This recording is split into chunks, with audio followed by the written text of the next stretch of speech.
Hey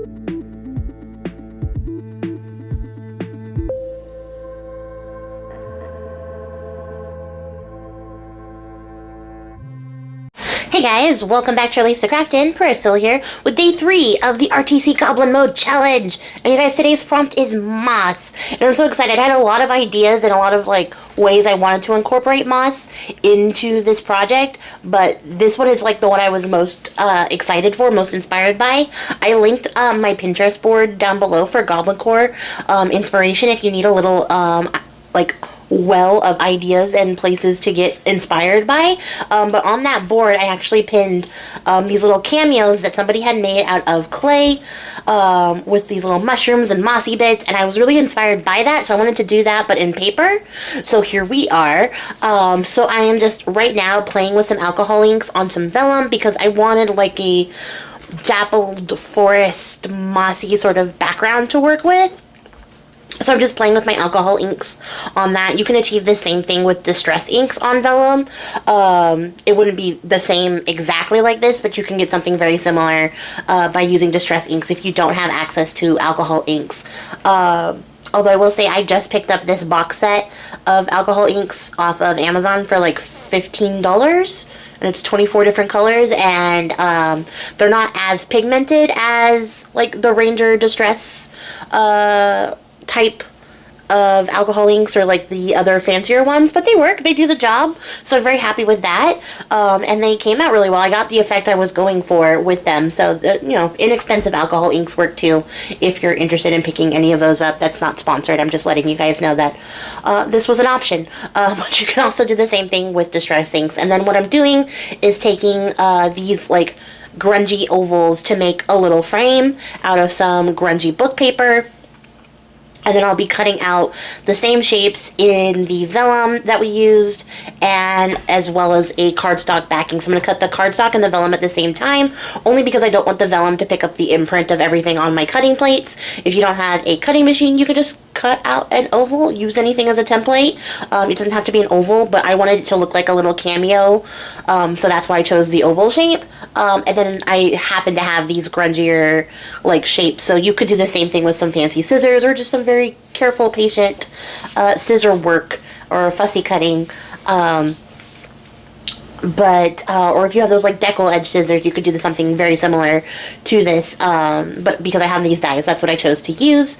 And then I'm just going to apply some of this glue to the back of the vellum because I don't want to wrinkle up the vellum attaching it to the cardstock. So I'm going to use this glue because it's not super wet and it won't make all my vellum wrinkly crinkly. And I'm going to ink up these the little book pages very carefully because they're super coffee dyed, so they're a little bit extra crunchy. But also, you're going to see here in a minute, I realized that I've inked the wrong side because I went for the side that I thought was the most visually appealing, but I needed all these shapes to match at the end.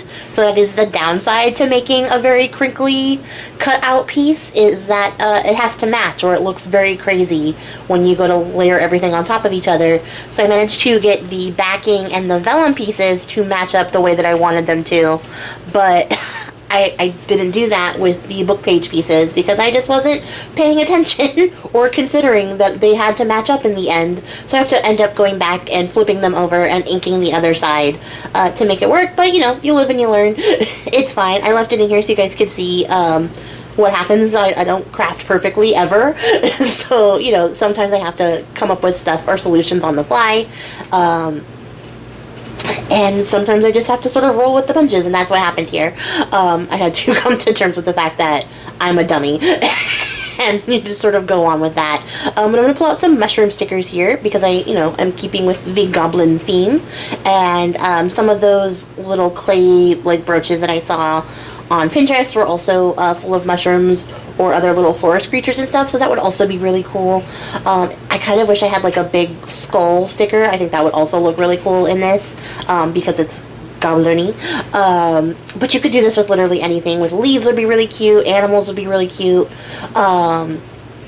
fairies in these little frames would be really cute as well if you were trying to do something more fairy, less goblin-y. But since this is goblin mode, we're making it goblin-y with fungus. And yeah, here we are now re-inking everything because we did not pay attention. So I will say the safest bet is to cut out a regular oval without any wavy bits, attach all your pieces together, and then go back around and cut the edge all crinkly grungy if you want a crinkly grungy edge.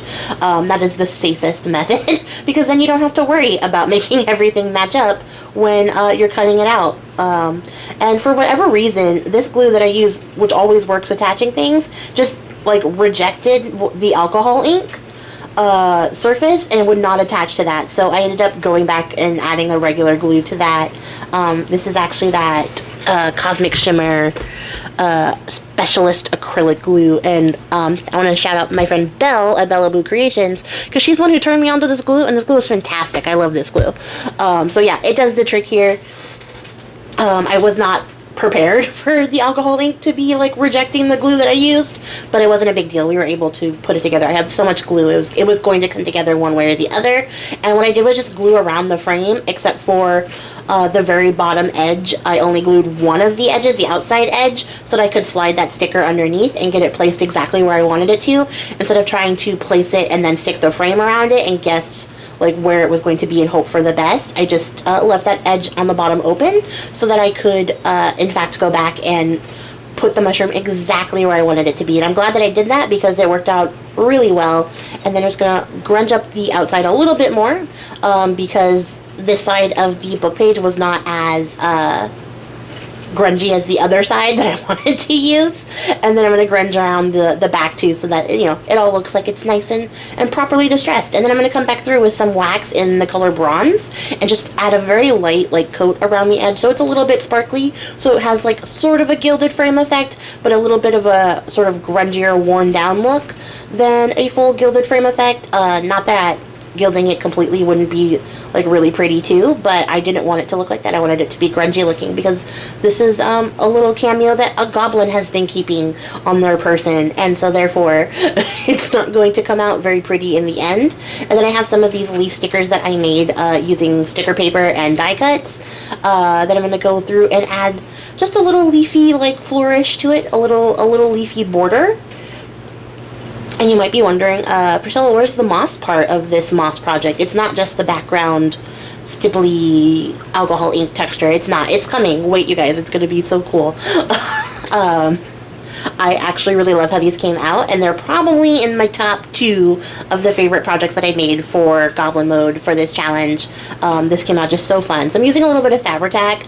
You could also use hot glue, but I just didn't feel like turning my hot glue gun on, so I decided to use some Fabri-Tac, and it works out perfectly. And then I have some of this like raggedy, dark colored, like Spanish moss almost looking moss. It's actual real moss that I have left over from doing that haunted house I did last year. I have not used it since, so this was a perfect time to drag it up and bring it out.